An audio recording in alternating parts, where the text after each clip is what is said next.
Flutter, Google's UI toolkit, has been a game-changer for cross-platform app development. With its hot reload feature, developers can see changes almost instantly, without restarting the app. This boosts productivity and allows for rapid iteration. Flutter's expressive UI capabilities mean you can control every pixel on the screen, creating custom designs that look and feel great on any device. Plus, with native performance, apps built with Flutter run smoothly and quickly, providing an excellent user experience. However, Flutter isn't without its drawbacks. SEO can be a challenge since Flutter web apps may not be indexed as efficiently by search engines. Large file sizes could also impact performance, especially on devices with slower internet connections. Additionally, not all web features are supported. For instance, certain APIs and browser functionalities may be limited.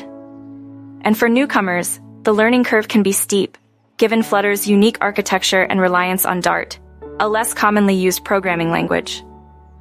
Ready to dive into Flutter for web development? Start by downloading the Flutter SDK and exploring its widget-based coding system. Widgets are the building blocks of your app's UI, and Flutter's rich libraries offer a wide range to suit your design needs.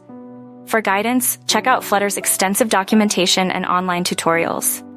Whether you're building a simple web app or a complex platform, Flutter's versatility can help you create something amazing with less time and effort.